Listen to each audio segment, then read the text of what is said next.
السلام علیکم ورحمۃ اللہ وبرکاتہ۔ آج کی ویڈیو میں ہم شیئر کریں گے بیت اللہ کی تعمیر اور حجر اسود کے جھگڑے کا فیصلہ۔ آپ صلی اللہ علیہ وسلم کی عمر کا 35واں سال تھا کہ ایک زوردار سیلاب آیا جس سے خانہ کعبہ کی دیواریں پھٹ گئیں۔ یہ دیواریں ایک بار کعبہ میں آگ لگ جانے کی وجہ سے پہلے ہی کمزور ہو چکی تھیں۔ اب قریش مجبور ہو گئے کہ از سر نو تعمیر کریں۔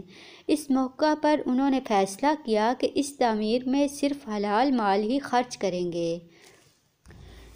انہیں خانہ کعبہ گراتے ہوئے بھی ڈر لگ رہا تھا کہ کہیں اللہ کا عذاب نہ ٹوٹ پڑے۔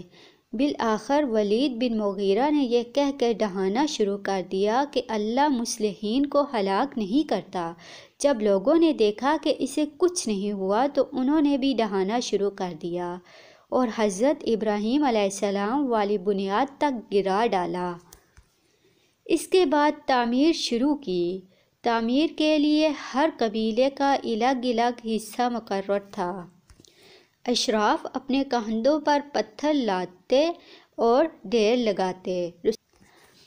رسول اللہ صلی اللہ علیہ وسلم اور آپ کے چچا عباس بھی پتھر لا رہے تھے۔ تعمیر کا کام باقوم نامی ایک رومی معمار کر رہا تھا۔ چونکہ مال اتنا جمع نہ ہو سکا تھا کہ عمارت حضرت ابراہیم علیہ السلام کی بنیادوں پر مکمل کی جا سکتی، اس لیے شمال کی طرف سے تقریباً 6 ہاتھ چھوڑ کر اس پر ایک چھوٹی سی دیوار اٹھا دی گئی تاکہ علامت رہے کہ یہ کعبہ کا حصہ ہے۔ اسی کو حجر اور حتیم کہتے ہیں۔ جب دیوار حجر اسود تک اٹھ چکی تو ہر سردار نے چاہا کہ وہی حجر اسود کو اس کی جگہ رکھے۔ اس پر سخت جھگڑا اٹھ کھڑا ہوا جو 4-5 روز جاری رہا اور قریب تھا کہ حرم میں خون خرابہ ہو جاتا، لیکن بنو امیہ نے جو سب سے زیادہ عمر رسیدہ تھا یہ کہہ کر فیصلے کی ایک صورت پیدا کر دی کہ مسجد حرام کے دروازے سے جو شخص پہلے داخل ہو اسے اس جھگڑے کا حکم مان لیں۔ لوگوں نے یہ تجویز منظور کر لی۔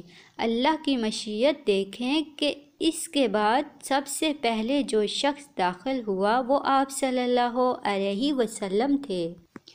قریش نے دیکھتے ہی کہا، ھذا الامین رضیناہ ھذا محمد۔ یہ محمد ہیں جو امین ہیں، ہم ان سے راضی ہیں۔ پھر آپ صلی اللہ علیہ وسلم ان کے پاس پہنچے تو آپ کو تفصیل بتائی گئی۔